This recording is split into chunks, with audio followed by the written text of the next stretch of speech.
Point on the English coast for the first eyewitness account of the naval action. Stanley Richardson reporting. Scale military invasion operation in history. Now back to London. Area. No low-flying fighters came over to strafe us with machine gun fire. And no enemy vessels, not even one of their vaunted E-boats, came out to the attack. The officers and men with whom I rode wondered searchingly about this. They had been keyed up with some real German opposition, both from the air and the sea. Their trigger fingers were itching for a scrap, and they were a very disappointed lot at not getting it. If the Germans weren't just too timid to come out, the only other ready explanation that could be advanced was that they were too busily engaged in coping with the Allied air attacks made on their shore establishments as a prelude to the actual landing of troops. In the area we covered, we could see hundreds of bombers and fighters shuttling back and forth, dropping their bomb loads and returning to England for more explosives to blast the enemy.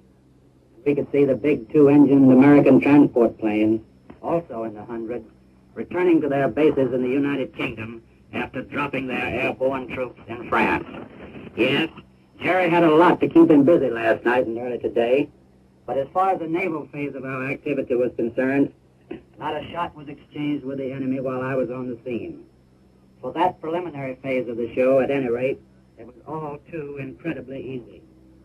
We left our patrol torpedo boat base in daylight to accompany the slow-moving light advance guard of ships which had to pave the way for the actual landing.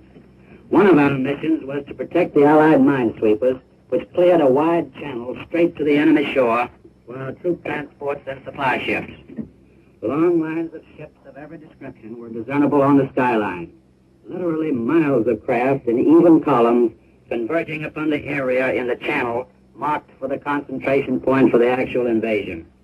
Huge transports, tank landing ships, smaller troop landing craft, tankers and supply vessels of every kind, plodded doggedly along under lowering skies and laboring over heavy seas.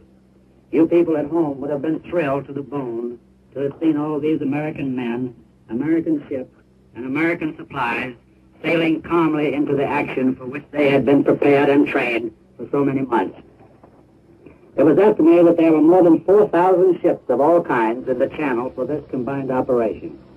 By nightfall, we were nearing the French coast, and our watch tightened. But nothing happened. Even when a full, near moon, appearing fitfully from behind the clouds, gave our position away clearly to any enemy who may have been lying in wait for us. Then the fast and heavy combat ships moved up into position. All aligned themselves in the bombardment area to loose a hail of high explosives to protect the troops moving into the beaches on their landing craft.